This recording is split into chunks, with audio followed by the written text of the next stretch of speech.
أعوذ بالله من الشيطان الرجيم. بسم الله الرحمن الرحيم. الحمد لله رب العالمين. أفضل الصلاة وأتم التسليم على النبي الأمين المبعوث رحمة للعالمين أبي الزهراء محمد. اللهم صل على محمد وآل محمد وعلى آل بيته الطيبين الطاهرين أولي المكارم والجود الذين أذهب الله عنهم الرجس وطهرهم تطهيرا. السلام عليك يا أبا عبد الله وعلى الأرواح التي حلت بفنائك. عليك مني سلام الله أبدا ما بقيت وبقي الليل والنهار، ولا جعله الله آخر العهد مني لزيارتكم. السلام على الحسين وعلى علي بن الحسين وعلى أولاد الحسين وعلى أصحاب الحسين الذين بذلوا مهجهم دون الحسين. السلام على حامل لواء الحسين أبا الفضل العباس قمر العشيرة. السادة الحضور، المشاهدين الأعزاء، السيد الباحث، السلام عليكم جميعا ورحمة الله وبركاته. رمضان كريم عليكم إن شاء الله، وتقبل أعمالكم. أهلا وسهلا ومرحبا بكم معنا في حلقة جديدة من برنامج معارف قرآنية التي يقيمها قسم دار القرآن الكريم في العتبة الحسينية المقدسة خلال شهر رمضان المبارك. نعم أحبتي، نحن وإياكم وصلنا إلى الحلقة العاشرة من برنامج معارف قرآنية التي يقيمها قسم دار القرآن الكريم في العتبة الحسينية المقدسة خلال شهر رمضان المبارك، الهادف إلى نشر الثقافة القرآنية ومعالم أهل البيت عليهم السلام، وتشكيل مقاومة ضد التيارات الأخرى الهادفة إلى التطرف والتدني والتفكك الأسري والعقائدي. حلقتنا هذا اليوم اتسمت بعنوانها الدلالات والمعاني القصدية في الحرف القرآني وبيان التصوير الفني المناسب للمعنى. نعم أحبتي، اسمحوا لي أن أرحب بضيفنا في هذه الحلقة المباركة هذا اليوم، الباحث الإسلامي السيد جعفر العلوي، أستاذ في الحوزة العلمية، متخصص في علوم القرآن والتفسير والتاريخ، رئيس مجلس المحكمين في الاتحاد العراقي، رئيس مركز الإعداد والتطوير القرآني، أستاذ مادة التجويد والنغم والصوت، لديه أبحاث منشورة حول أصول علم التجويد وقراءات حفص، محكم وطني. جناب السيد جعفر، تفضل مشكورا ومساكم الله بالخير والعافية. شكرا لك حبيبي وعزيزي الأستاذ علي. أعوذ بالله من الشيطان الرجيم. بسم الله الرحمن الرحيم، وأتم الصلاة والسلام على خير الأنام محمد رسول الله وعلى آل بيته الطيبين الطاهرين ومن تبعهم بإحسان إلى يوم الدين. اللهم صل على محمد وآل محمد. أحييك وأرحب بك أخي الحبيب الأستاذ علي، الله صاحب يبارك فيكم. والوجه الجميل الرحب. كما أسلم على إخوتي الحضور وأقول لهم سلام عليكم ورحمة الله تعالى وبركاته.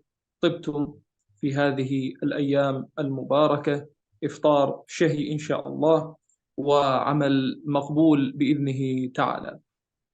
طبعا أنا قبل أن أبدأ يا حبيبي أستاذ علي، أود أن أتقدم بالشكر الجزيل للأخوة في دار القرآن الكريم في الأمانة العامة للعتبة الحسينية المباركة، وحقيقة هو هذا دورها. العتبات المقدسة هو يعني من واجباتها الكبيرة التي ألقاها الله سبحانه وتعالى على عاتقها، هو أن تنشر الثقافة القرآنية، تنشر ثقافة أهل البيت عليهم السلام. هناك ثقافة مشوهة، هناك ثقافة إباحية تصدرها لنا المنصات العالمية وتشوه بها وجوه أبنائنا. فحري بهذه المؤسسات أن تقوم بدورها الحقيقي، ليس فقط على هذا المستوى وإنما على كل المستويات، لأننا حقيقة في حالة من الحرب التي أعلنت قديما ولا زالت مستمرة إلى هذا اليوم بيننا وبين أهل الباطل. وكما تعلم أهل الباطل يمتلكون المنصات. بفضل الله أصبحت الآن لدينا منصات كبيرة نستطيع من خلال هذه المنصات أن نتحدث وأن نتكلم وأن نبين للناس ما نزل إليهم. قال الله تعالى في محكم كتابه الكريم: اقرأ باسم ربك الذي خلق، خلق الإنسان من علق، اقرأ وربك الأكرم الذي علم بالقلم، علم الإنسان ما لم يعلم. صدق الله العلي العظيم. طبعا قبل أن نبدأ بالدلالات والمعاني القصدية في الحرف القرآني، إخواني الأعزاء، قبل أن نبدأ بها يجب علينا أن نتحدث أولا في نشأة هذه المسألة العلمية. نشأت طبعا، دائما أنا أقول أنه العلوم القرآنية والعلوم اللغوية والعلوم البلاغية نشأت في أحضان مدرسة أهل البيت عليهم السلام. بل أقول أن هذا القرآن الذي بين أيدينا يمكن أن يسمى بالقرآن الشيعي، بمعنى أن هذا إخواني الأعزاء إذا أردنا أن نبحثه من الجانب اللغوي فسوف نجد أن الشيعة قد سبقوا غيرهم.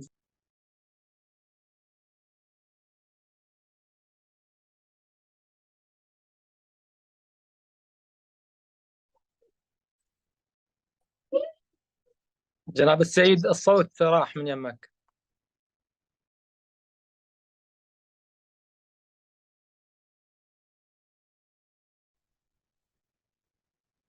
هل يوجد الصوت الآن؟ نعم تمام سيدنا، حياكم الله. نعم. فالإمام علي عليه السلام قال: الكلام فعل واسم وحرف. بدأ هذا الأمر وسار عليه النحو. بعد ذلك قام أبو الأسود الدؤلي وهو من تلاميذ مدرسة أهل البيت عليهم السلام بتنقيط الحروف بالمعنى الإعرابي وليس بالمعنى الإعجامي. هناك فرق بالتنقيط الإعجامي والتنقيط الإعرابي.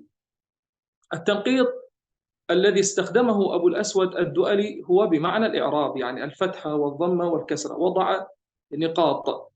بعد ذلك جاء تلميذه نصر بن عاصم ويحيى بن يعمر ونقطوا القرآن بالمعنى الإعجامي، فصار لدينا الحرف العربي حرف معجم وحرف مهمل، حرف معجم وحرف مهمل. الحرف المعجم هو ذلك الحرف الذي عليه النقاط، بينما الحرف المهمل ذلك الحرف الذي ليس عليه نقاط، فسمي هذا بالحرف المعجم وهذا بالحرف المهمل.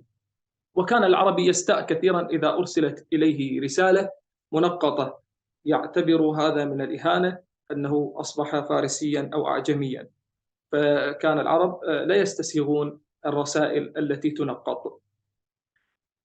فهنا جاء بعد ذلك أيضا أحد محبي أهل البيت عليهم السلام وهو الخليل بن أحمد الفراهيدي رحمه الله تعالى، ووضع لنا شيء جديد وهو علم ما نسميه الآن بعلم الفونوتيك. الآن أيضا ظهرت علوم أخرى، هو علم الفونولوجيا التي هي في الهند أوروبية، الهند أمريكية، يعني هذه تستخدم هذه الدراسات. الآن أيضا خرجت لدينا حديثا يعني الفونولوجيا العربية، وأيضا فيزياء الصوت تدرس طبعا هذه فيزياء الصوت في الجامعات، ولا تختصر فقط على الدراسات اللغوية العربية، وإنما تبحث الحرف بما هو حرف فيزيائيا. وهناك طبعا عالم كبير معروف أعلن إسلامه وهو أنطونيو رومان الأسباني، الذي أعلن إسلامه بعد أن استمع إلى القرآن الكريم. سوف نأتي إلى هذا الموضوع إن شاء الله. فبين مخارج الحروف وصفاتها. من أين يخرج الحرف العربي؟ كيف يخرج هذا الحرف العربي؟ ما هي صفة هذا الحرف؟ وسبحان الله، يعني كما قال سيبويه وهو كان من تلامذته، قال: كان الفراهيدي يتذوق الحروف كأنه يستشعر بلسانه الحلو منها والمر والحامض وغيرها. وهذا وصف دقيق قد وفق له أيما توفيق حينما وصف أستاذه بهذه الكلمة، كان يتذوق الحروف. وفعلا وضع لنا مخارج الحروف، وبدأ بهمز وانتهى إلى الأحرف اللثوية والشفوية وغيرها. قال هذه تسمى بمنطقة الحلق، هذا تسمى بمنطقة الشفاه، هذه بالمنطقة النطعية، وهذه وهكذا. صنف الحروف ومخارج هذه الحروف. هذه الحروف أخواني الأعزاء لها دلالات. طبعا كان العلامة إسبيط النيلي لديه دراسة في مقاصد ودلالات اللغة، يعني سماها باللغة القصدية. لكن حقيقة يعني عندما بدأ تقريبا يعني الجرجاني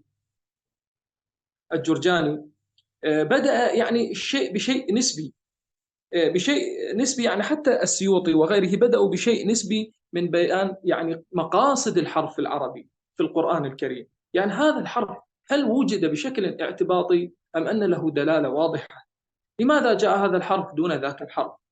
حتى في علم، يعني علم قد يكون هو من العلوم الجديدة في علوم القرآن، هو علم رياضيات القرآن، يعني الأعداد في القرآن الكريم. هل هذه الأعداد أيضا جاءت بشكل اعتباطي أم لا بشكل يعني مدروس يعني حقيقة؟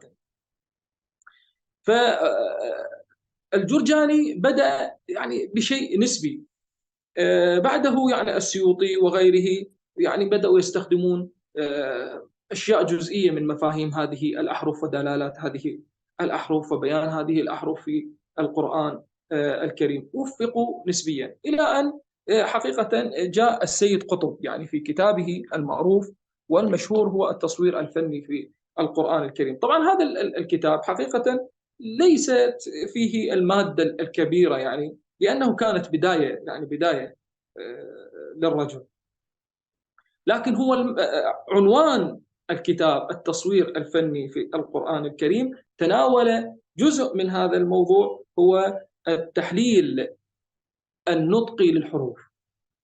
التحليل نطقي للحروف، لماذا جاء هذا الحرف دون ذلك الحرف؟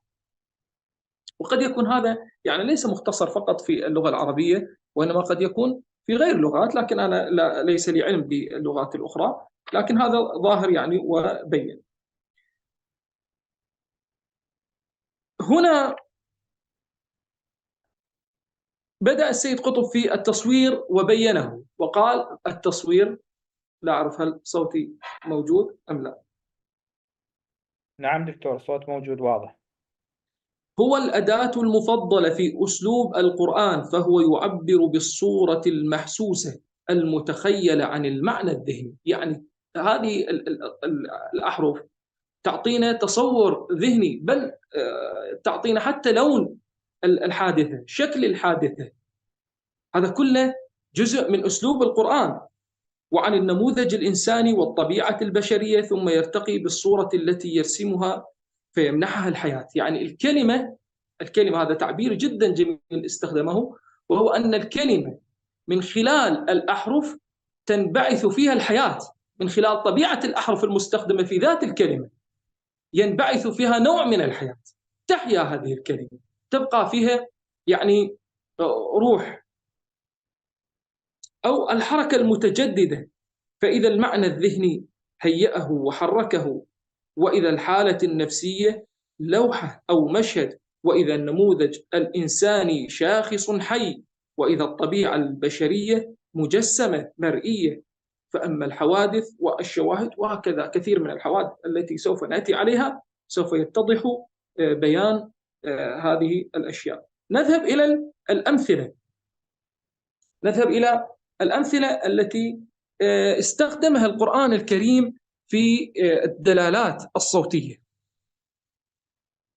عندما نأتي إلى قوله تعالى، وهذا أيضا استخدمه الجرجاني، قال بسم الله الرحمن الرحيم وفجرنا الأرض عيونا. هنا هذا التجديد وهذا التصوير وهذه الصورة في الحرف تبين. نعم، الدكتور هاشم يقول لا يوجد صوت. الصوت لا واضح أعرف. دكتور، الصوت واضح دكتور. الخلل من يمه، هو ما ضاغط على المايك. نعم، يقول القرآن وفجرنا الأرض عيونا. ماذا يتبادر إلى ذهن المستمع؟ ماذا يتبادر؟ أحسنتم أستاذ قحطان. يقول وفجرنا، يتبادر بشكل مباشر أن هنالك روح بعثت في هذه الكلمة لتعطي دلالة واضحة على نوعية ذلك التفجير، وكأنه يصور لك حالة التفجير الواقعية المادية للمشهد. وفجرنا هكذا، وفجرنا الأرض عيونا هناك يعني.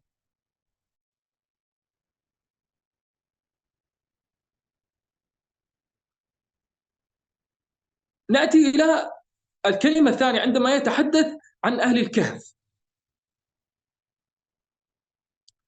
قال تعالى فأووا إلى الكهف. حتى حالة الفم تتحول إلى حالة كأنها كهف. لو يجدون ملجأ أو مغارات. حرف الغين رسمه كأنه المغار، والفم أيضا يتحول إلى حالة كأنها مغارات. الفم يتحول كأنه إلى حالة من الكهف.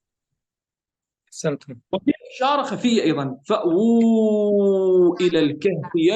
استخدم حرف الشين هنا، لم يقل يفتح لكم، قال ينشر لكم. الشين حرف تفشي كما هو معلوم في علوم صوتيات الحرف، هو حرف تفشي، يتفشى الهواء فيه العفو. ينشر.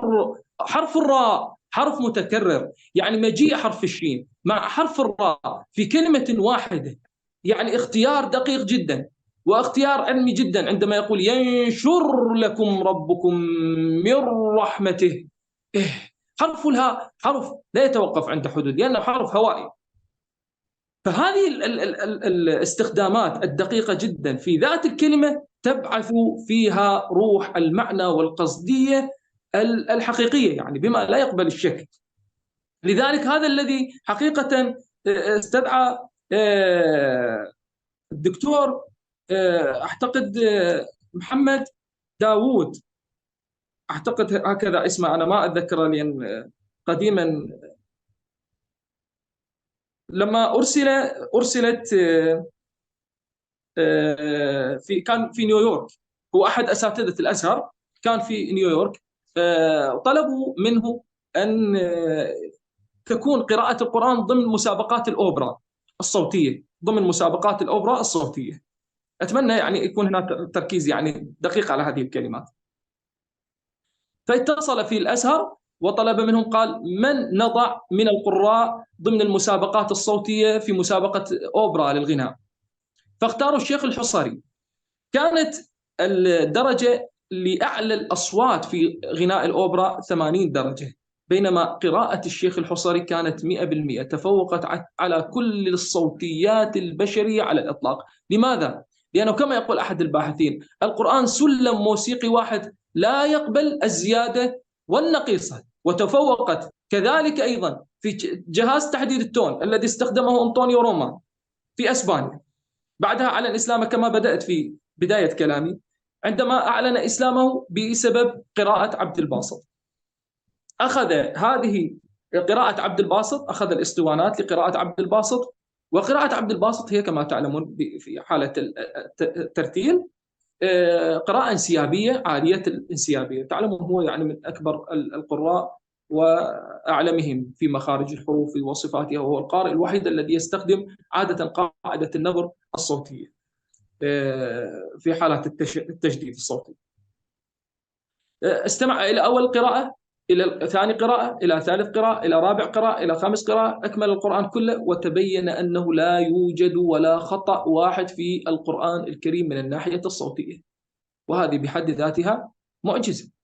لا يمكن أن يكون كتاب يخلو تماما من الخطأ الصوتي، لابد أن يكون هنالك تنافر صوتي عند المتكلم، لكن في القرآن لم يثبت هذا الشيء مطلقا.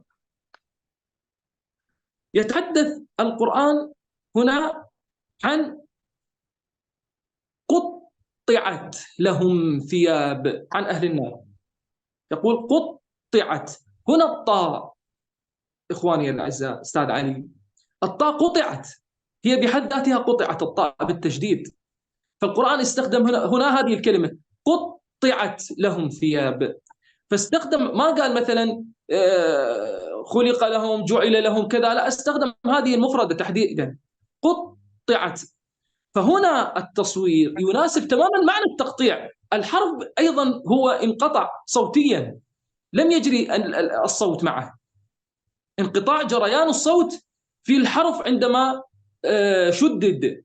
فماذا قال؟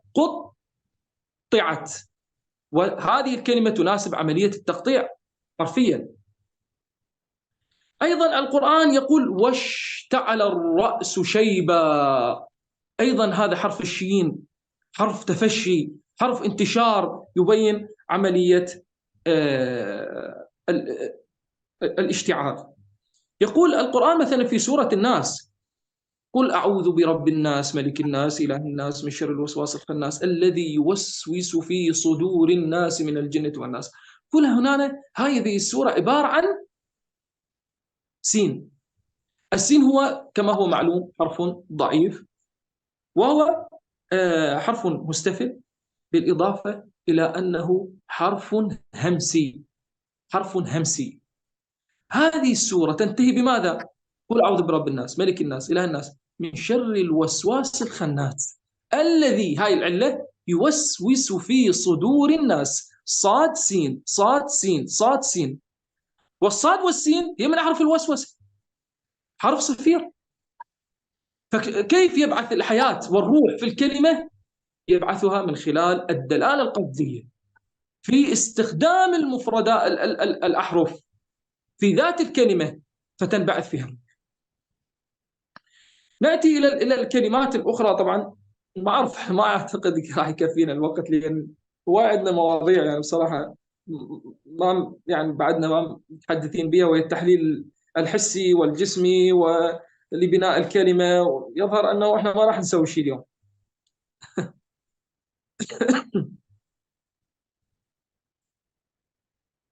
نعم. يتحدث القرآن فطاف عليها طائف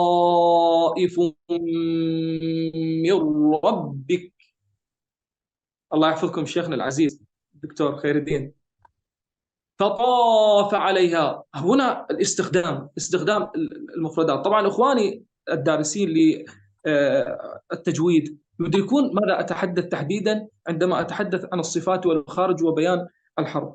فطاف حرف استعلاء تماما، وهذا الحرف شديد بلفظه يعني بمخرجه، طاف عليه من أحرف الإطباق. عليها طائف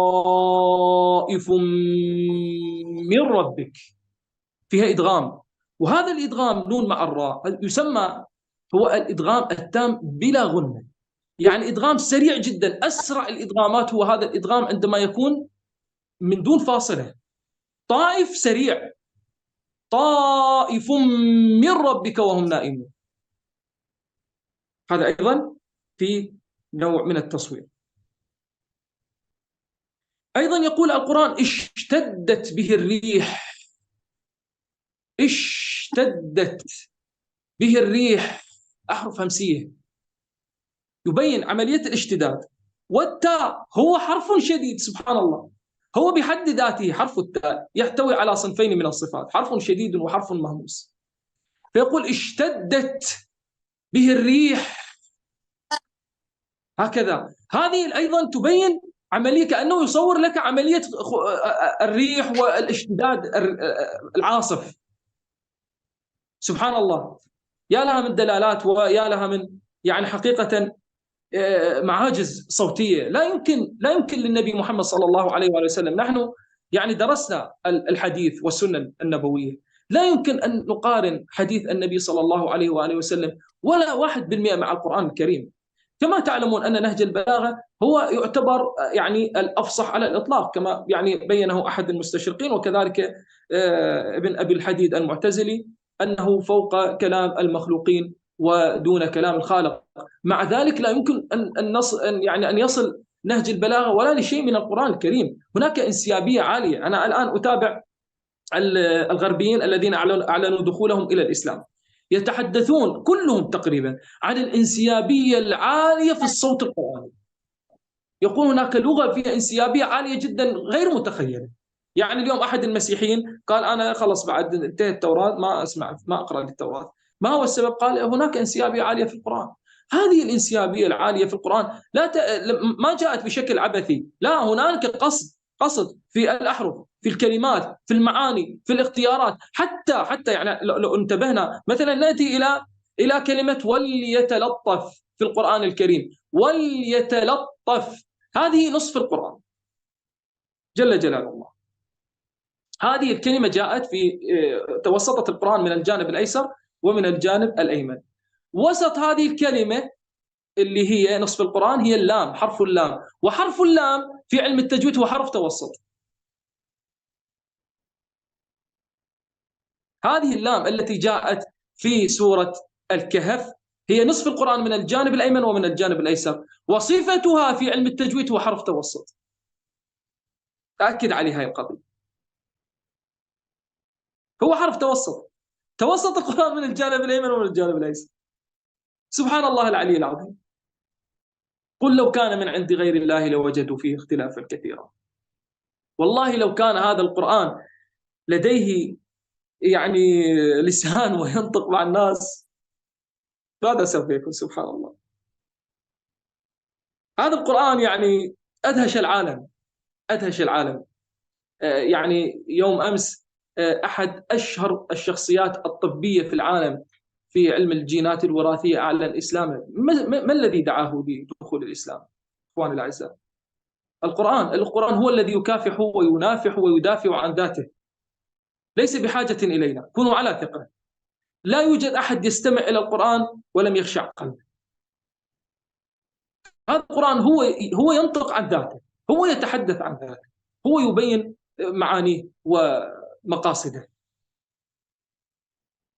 ولا زلت إلى الآن أنا أتابع صفحة المسلمين الجدد في أوروبا، لديهم تفسيرات لم أسمع بها حقيقة، وأنا مختص في التفسير، لم أسمع بهذه التفسيرات. لديهم تفسيرات جديدة للقرآن ومعاني جديدة للقرآن وفهم عالي جدا للقرآن.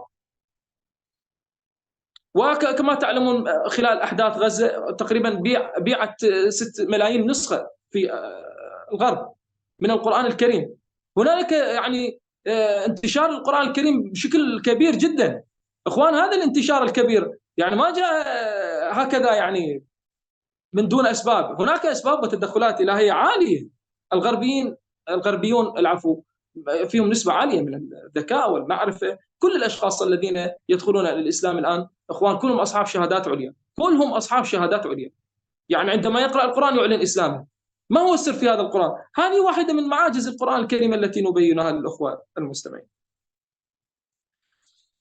هناك كلمة في القرآن الكريم: ومن يشرك بالله، انتبهوا اخوان الاعزاء، سبحان الله، او تهوي به الريح. ايضا استخدم هنا، ما قال الهواء او الكذا. او تهوي به الريح وين؟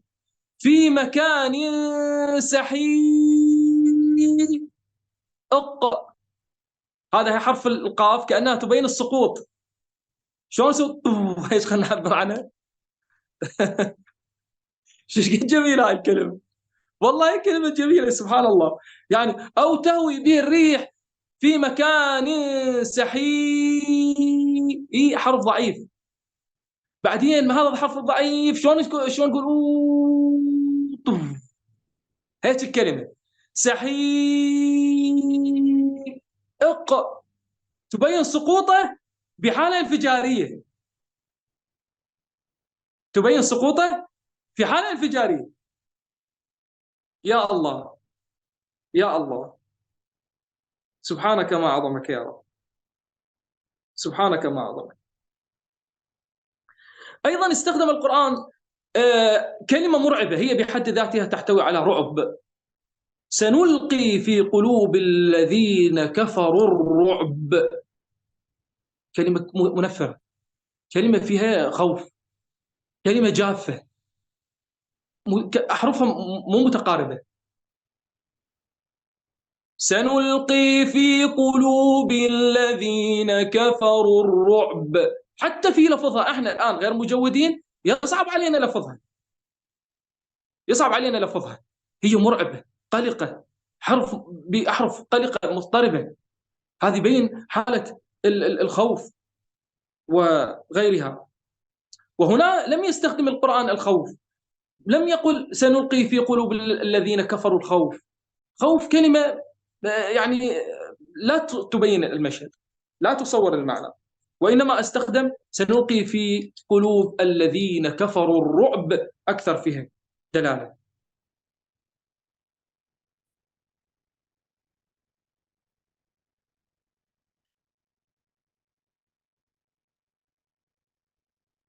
في القرآن الكريم ليس لديه مشكلة في أن يستخدم توالي الكلمة الأحرف، وهذا غير موجود في كل اللغات العالمية.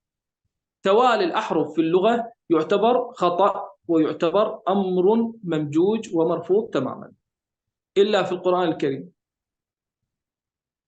القرآن يستخدم توالي الأحرف ولن تشعر بخطأ، ولن تشعر بملل، ولن تشعر بتعب. قال تعالى: قيل يا نوح اهبط بسلام منا وبركات عليك وعلى ممن معك. ثمان ميمات في جملة واحدة. غير ممكن، غير ممكن نهائيا. لم تستخدمها اللغة العربية بطولها وعرضها إلا القرآن الكريم. 8 ميمات في جملة واحدة. وعلى ممن معك. لن تشعر بالنشاز. أتحداك تستخدمها في أي لغة. استخدم الآن، روح في اللغة العربية كلها استخدمها، ما تقدر، مستحيل، فقط القرآن. وعلى ممن معك. جميلة ولا مو جميلة؟ صح ولا لا أستاذ ما شاء علي؟ الله عليك، ما شاء الله. جميلة جدا. سنتم. لكن القرآن يستخدمها. توالي الكلمات مرفوض. في القرآن يستخدم توالي الكلمات ولا توجد هنالك أي رفض. القرآن يستخدم الأحرف وأيضا لا تشعر بذلك. أيضا استخدم نفس هذه القضية: تالله تفتأ تذكر يوسف حتى تكون حرضا أو تكون من الهالكين. أيضا استخدم كل تا تا تا تا ولن تشعر بنشاز، ما تقدر تستخدمه. أنا على يقين يوجد هنا كثير من الأخوة أصحاب اختصاص عالي في مجال اللغة العربية، وأنا أقول لهم ائتونا بكلمات أو جملة تستطيع أن تستخدم في هذا العدد. ما ممكن. فقط القرآن. لا يستطيع النبي أيضا أن يفعل ذلك. النبي محمد صلى الله عليه وآله وسلم أفصح العرب، لن يتمكن أن يأتي بهذا. قل لو كان من عند غير الله لوجدوا فيه اختلافا كثيرا. سبحان الله عما يصفون. فأتوا بسورة من مثله وادعوا شهداءكم من دونه. لا يستطيع أحد أن يأتي بمثل هذا القرآن، ولو كان بعضهم لبعض ظهيرا. وكما تعلمون أنه هنا الوليد بن المغيرة، يعني هذا الرجل عندما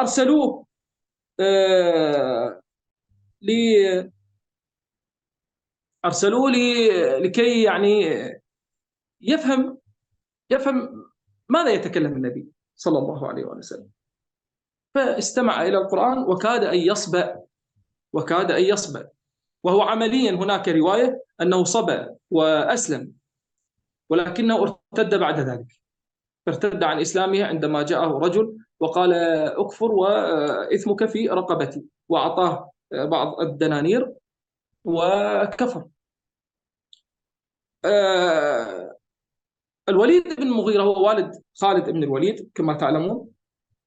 هذا الرجل كان أعلم الناس بالأنساب وبالأشعار وبأشعار الجن، يعني هو أعلم العرب كان في وقته وفي زمانه. قال: والله إني سمعت آنفا كلام ما هو من كلام الإنس ولا من كلام الجن. وإنه يعلو ولا يعلى. كلام ما نسمع هذا. ها صبيت؟ قال لا لم أصبع. ها صبت. بس هذا الكلام مو كلام بشر يعني. وحتى أبو سفيان في رواية أنه كان يذهب سرا في الليل يستمع إلى النبي صلى الله عليه وآله وسلم وتبتل لحيته من البكاء ويقول سأسلم عند الصباح، ولكن الشيطان لن يترك له ذلك المجال، وكان يكفر من جديد.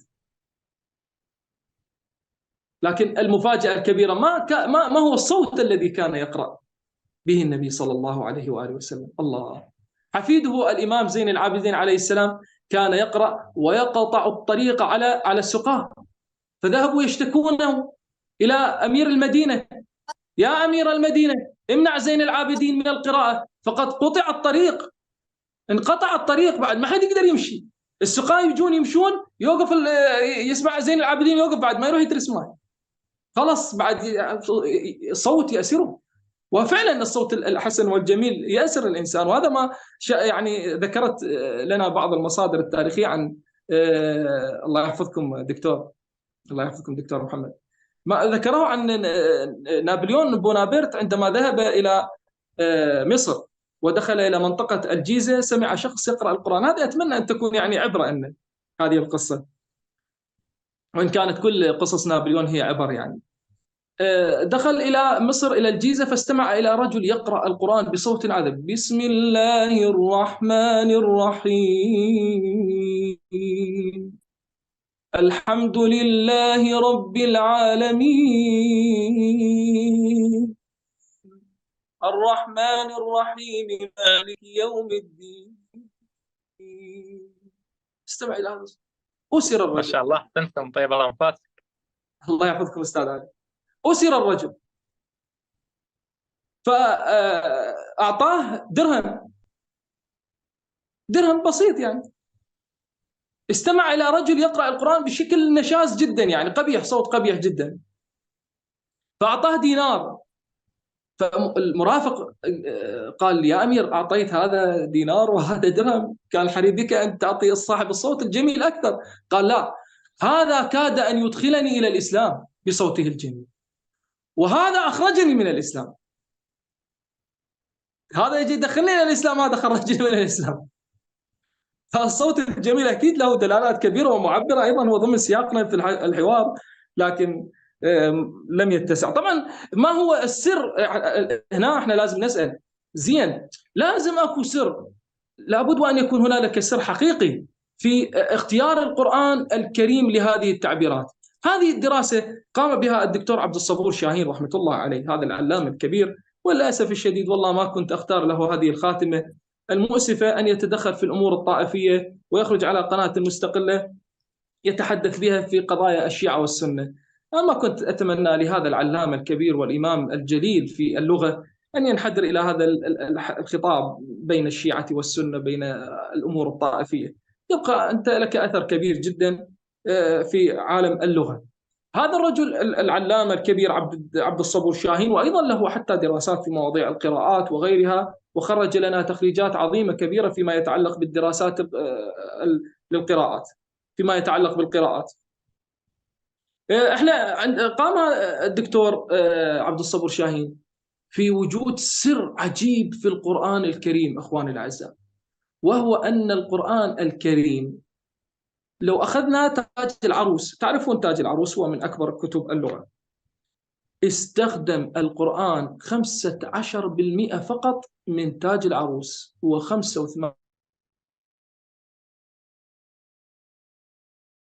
القرآن 15 استخدم فقط الكلمات ذات الجذور البسيطة، 15% فقط من الجذور البسيطة والسهلة في اللغة، بينما 85% لم يستخدم القرآن هذه الجذور العسيرة، بقت في كتاب تاج العروس، بينما القرآن استخدم هذه الجذور البسيطة والسهلة واليسيرة في القرآن. هذا الاختيار عجيب. هذا يحتاج إلى شخص يحتاج له مليون سنة يقعد يستخلص من اللغة العربية فقط الجذور البسيطة ويكتب قرآن من 600 صفحة. بجذور بسيطة. هذا غير ممكن، هذا غير ممكن إخواني الأعزاء. هذا لابد أن يكون معجزة. هو هذا بحد ذاته معجزة، هذا اكتشاف معجز. كيف استخدم لو كان القرآن من محمد، كيف تسنى للنبي أن يجلس 1000 سنة يستخرج من اللغة الجذور البسيطة ويركب منها قرآن من 600 صفحة؟ غير ممكن يا أخوان. نعم سيد، أحسنتم أحسنتم. ما أعرف انتهى الوقت يعني؟ ممكن تختم يعني إذا أمكن، حسب يلا هاي خلاص، المتيسر. خلاص بخدمتكم، خدمتكم. خذ 5 دقائق أكمل بها بحثك إن شاء الله.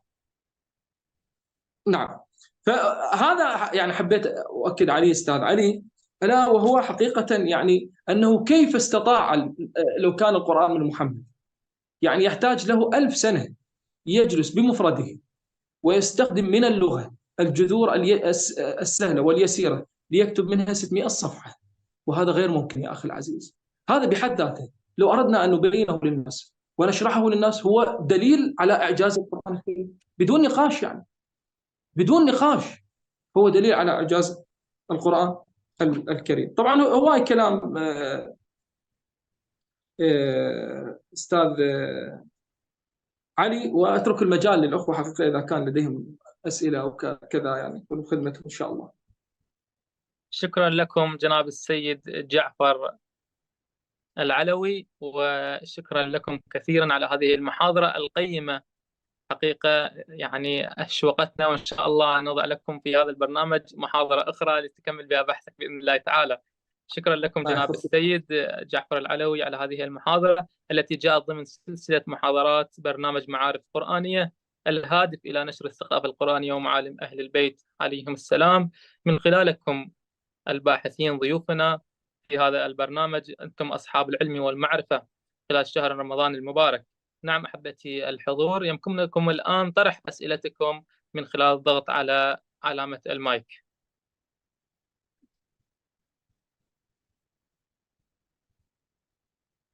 السلام عليكم أستاذ علي، حياك الله. وعليكم السلام ورحمة الله جناب السيد حسين، حياكم الله ومرحبا. الله يحفظكم ويحييك ويحيي جناب الدكتور السيد جعفر. الله يحفظكم إن شاء الله أستاذنا العزيز، خادمكم سيد الله جعفر. الله يحفظكم، الله يخليكم. طبعا احنا صنف واحد هم بأحكام التلاوة التجويدي الأستاذ علي. أستاذ موفقين إن شاء الله جميعا. أتشرف. سيدنا هنالك سؤال. الحرف كما تعرف أنت أنه الحرف صوت، أو الحرف هو الطرف، بس هو كصوت. الحرف هو صوت. نعم أحسنت. زين، والصوت هو تخلخل في طبقات الهواء تدركه الأذن البشرية.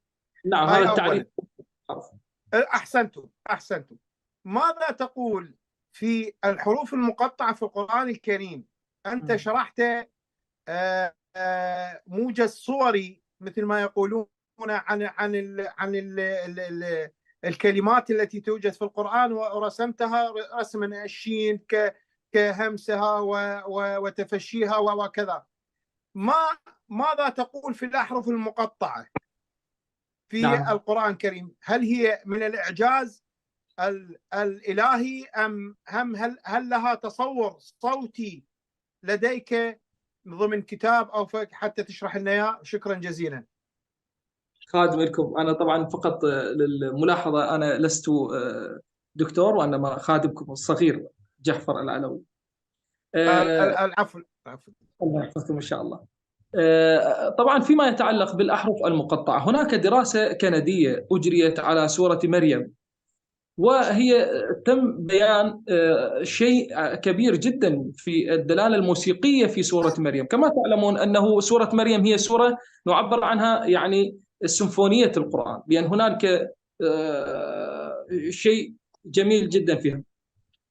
هذه الدراسة الكندية انتهت إلى أنه هنالك حرف الكاف أعلى وجودا في السورة من الكاف ها، من الهاء، والهاء أعلى من الكاف، ها يا أعلى من الياء، وأعلى من والعين والصاد. يعني أعلى شيء الكاف وأقل شيء الصاد. تقول هذه الدراسة أن وجود هذا التسلسل الحرفي العددي هو دليل على أن هناك لوحة موسيقية داخل السورة. طبعا هناك تفسير آخر للأحرف، وهذا التفسير إخواني الأعزاء عند المفسرين الكثير يقول أنه للدلالة على أن هذا القرآن أحرفه أحرف عربية، يعني أحرفه أحرف عربية، كاف لا توجد في اللغة الفارسية أو الإنجليزية مثلا كاف بهذا الاسم، يعني اسم الحرف لا يوجد بهذه الصفة. احنا فقط عندنا في اللغة العربية كاف، هاء، ياء، عين، صاد، هكذا ننطق، لأن هناك اتهام للنبي أنه تعلم هذا القرآن من الأعاجم، فكأنه فيه وحي يوحي فيه القرآن إلى أن أحرف القرآن هي من جنس الأحرف العربية وليست من الأحرف الأعجمية. بالإضافة إلى سورة نون مثلا، إذا أتيت إلى سورة نون، وهذا ما يدعم الدراسة الكندية فيما يتعلق بسورة مريم، أنه مثلا تأتي إلى سورة نون أكثر حرف ورد في سورة نون هو حرف نون، هو حرف نون. هذا فيه دلالة على أنه القرآن لا يستخدم هذه الكلمات إلا ولها تداخل صوتي داخل السورة. طبعا لا يوجد تفسير. أحسنتم جناب السيد، أحسنتم على هذه الإجابة الوافية، أحسنتم كثيرا. جناب الدكتور الشيخ خير الدين الهادي يسأل: الدراسات الصوتية استبعدت موضوعات القرائن الصوتية بشكل جزئي، لذلك تجد أن الدارسين ينفرون من هذا الحقل المعرفي. السؤال: هل من الممكن تبيان بعض الجهود للقدامى في هذا الموضوع، ولا سيما الخليل شيخ المتكلمين؟ طبعا مثل ما تفضل، طبعا لا يقال يعني لا يفتى ومالك في المدينة، يعني إذا خير الدين موجود يعني من أكون أنا، يعني بصراحة من أكون وخير الدين موجود. الله يبارك فيك أستاذكم. خير الدين شيخ خير الدين هو أستاذنا، يعني بصراحة أسأل من الله أن يحفظه. طبعا في العالم العربي حقيقة يعني لا يوجد كثير باحثين في هذا المجال، يعني للأسف الشديد، مع أنه هذا العلم هو علم إسلامي بحت، الفونوتيك وعلم الصوتيات وعلم أصوات الحرف وعلم الفيزياء الصوت، لكن هناك دراسة هي للدكتور أحمد مختار عمر. هذا الكتاب هو يعتبر من المرجعيات لعلم الحرف. هنا هذا إذا يشوفون الأخوة دراسة الصوت اللغوي، هنا يتحدث في كل ما يتعلق بالدلالات الصوتية، ويتحدث عن كل الدراسات الغربية في علم الفونوتيك، علم الفونولوجيا، علم الفونولوجيا العربية اللي هو دخل حديثا، علم فيزياء الصوت، كل ما يتعلق بالدلالات الصوتية. من خلال هذا الكتاب ممكن نستخرج مقاصد ونفهم مقاصد الدلالة الصوتية للحرف القرآني. ممكن من خلال هذا الكتاب طبعا يعني نستخرج المعاني الكثيرة للأحرف القرآنية. شكرا لكم سيدنا حبيب. التصوير الفني للسيد قطب لا حقيقة ليس في هذا الجانب، ليس في هذا. شكرا لكم دكتور. السيد هاشم، الدكتور خير الدين يقول السيد هاشم. نعم كما نجدد الترحاب بالأخوة الذين انضموا إلينا مجددا، فأهلا وسهلا بكم معنا، حياكم الله ومرحبا. نعم جناب السيد، وردتنا رسائل شكر وتقدير لكم ولقسم دار القرآن الكريم لإتاحة هذه الفرصة بنشر الثقافات القرآنية. نعم جناب الدكتور هاشم الموسوي، تفضل بطرح سؤالكم، حياكم الله ومرحبا. السلام عليكم سيدنا الجليل. السلام ورحمة الله تعالى وبركاته مولانا السيد هاشم الموسوي، أهلا وسهلا بك مولانا. الله يحفظكم سيدنا. السلام على السادة الأجلاء أحبة القرآن في هذا المحفل القرآني الراقي. الله يحفظكم دكتور. السلام الله، حياكم الله ومرحبا. تقبل الله هذا العمل وهذه الجهود المميزة التي تقدم بها السيد جعفر. حقيقة هي تصب في قضية اللغة، وقضية اللغة سواء كانت اللغة العالية كلغة القرآن الكريم أو لغة النصوص الأخرى. نعم هذه انقسم العلماء بشأنها قسمين، قسم يعتقد بقصدية اللغة وهذا هو الأعلى لأنه قائم على الذائقة اللغوية، وهذه أحسنت. الذائقة اللغوية تحتاج إلى حقيقة إلى أسس لإثبات التحليل الصوتي للنصوص القرآنية أو غيرها من النصوص الأخرى. السيد جليل تقدم ببعض الأمثلة والنماذج على قضية التحليل الصوتي، ولكن لربما طبعا بهذا الجانب الإيجابي لربما يسمح للسيد ببعض توضيح بعض القراءة إذا سمح لي أنه أتكلم في هذا المحور. فهو ليس سؤال حقيقة ولكنه مداخلة إذا سمح لي السيد وسمح لي الحاضرون والوقت. خدمتكم جناب الدكتور.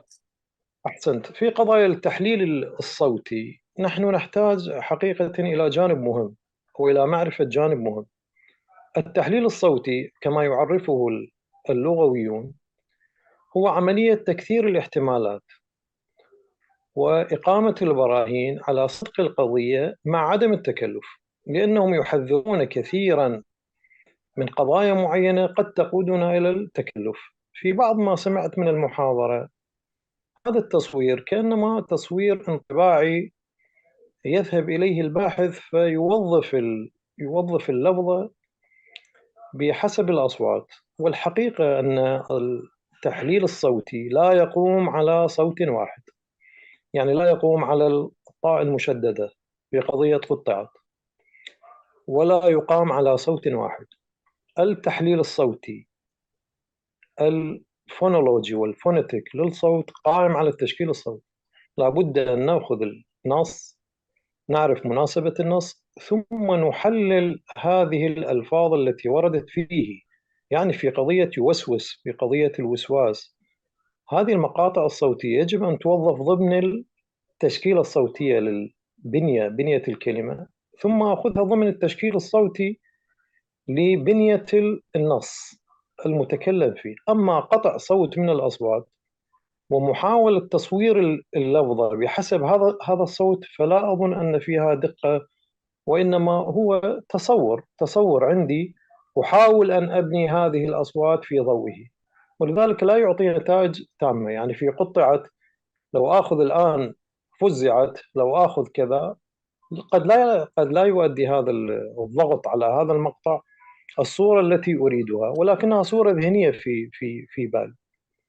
القضية الأخرى التي وجدتها في المحاضرة أيضا هي مسألة أن في القرآن ثقل صوتي في بعض الألفاظ، والحقيقة هذا تنفيه يعني النصوص القرآنية، ولقد يسرناه للذكر. فالقرآن كله ميسر، ليست هناك لفظة ثقيلة في القرآن الكريم بسبب المقاطع الصوتية التي اللفظة لو قطعت صوتيا سنجدها متناسقة تماما. أما هذا القضية التكرار للصوت الواحد وأن له إعجازا فهذا أيضا قضية يعني لا يمكن إثباتها بهذه السهولة سيدنا الجليل. يعني أنت تحديت أصحاب اللغة العربية أن يأتوك مثلا بنصوص عربية فصيحة فيها تكرار لبعض الأصوات، وهذا موجود في الكثير من الخطب، موجود في الكثير من الأشعار، يعني مكر مفر مقبل مدبر معا، ولقد أمر على الحانوت يتبعني شاو مشل شلول شلشل شول. فالقضية ليست المسألة مسألة تكرار أصوات بذاتها، وإنما القضية قضية تشكيل صوتي. كلما كان التشكيل الصوتي متناسقا، وهو أعلى شيء في القرآن بلا إشكال، وهو يختلف عن النمط العربي. ولذلك في الجانب الآخر أنا لا أخذ كلام الدكتور عبد الصبور يعني على محمله وأن أوازن القرآن بلسان العرب. هذه قضية أيضا غريبة سيدنا.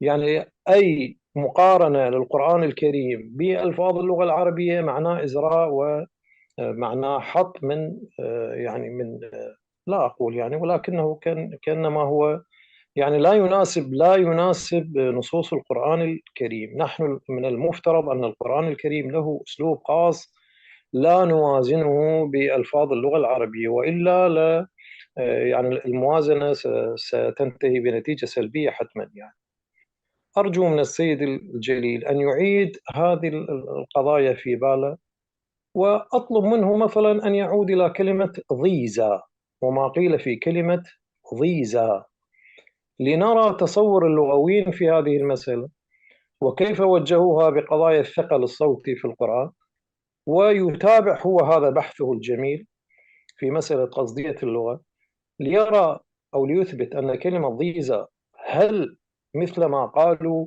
أنها بحسب معناها ثقيلة ولذلك اللفظ الصوتي مساوق له، وكما تفضل الشيخ خير الدين أن هناك يعني دراسات كثيرة جدا سابقة في هذا الميدان، ودراسة ابن جني الحقيقة هي يعني باكورة مو باكورة وإنما هي النضج الذي استوعب فكرة الخليل وفكرة سيبويه وبعد ذلك صبها في هذا القالب وفي كثير من الأبواب في كتابه الكبير كتاب القصاص. يعني امساس الألفاظ أشباه المعاني باب من الأبواب التي يجب على كل دارس لهذا الميدان ميدان التحليل الصوتي أن يرجع إليه.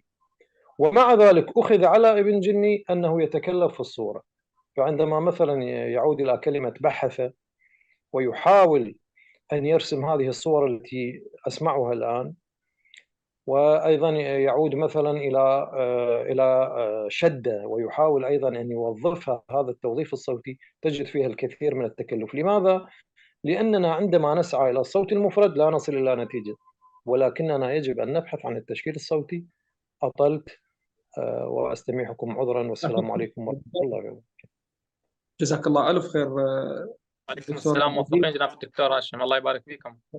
كلام رائع جدا دكتورنا. طبعا لا أحد يعني يدعي أنه هذه الدراسة قطعية، وإنما هي قضية استحسانات يعني في الدرجة الأولى. يعني لا أحد يقول أن هذا فعلا هو مراد الله سبحانه وتعالى من هذه القصدية هكذا. نحن نتأول هذه الحالة لذا لا نقطع فيها تماما، هذا جانب. أما هناك فرق طبعا بين كلمة فزعت حتى صوتيا وبين قطعت. هناك كلمة قطعت ينقطع جريان الصوت تماما. يعني فيما يتعلق بكلمة ضيزة مثلا، يعني هو القرآن قد يؤخذ من يعني باب إعجازه ليس فقط من الجانب الصوتي، أيضا في الجانب الرياضي. يعني في كلمة ضيزة مثلا حسبت حسابا رياضيا في العدد الرقمي للحرف. طبعا هذا العدد الرقمي وان كان يعني هو دراسه يعني حديثه ل يعني طبقات الصوت. الضاد والياء حسبت رياضيا اعلى بنسبه عاليه جدا بالمئات، يعني قياسا بالزاي والالف. فتبين ان الكلمه بحد ذاتها لا تحتوي على يعني تساوي في الحرف. هاي من الدلاله الرياضيه او حتى يعني من الدلاله الصوتيه. يعني ما هو يعني نوع الاشكال على كلمه ضيزه؟ هل هي كلمه منفره؟ قد تكون بالنسبه لنا الان في الحاله المعاصره بعض يشوفونها منفره، لكن قد يكون في وقتها في لسان العرب في زمانهم في وقتهم لم تكن بهذه الحاله من النفره. هذا الذي اعتقده يعني.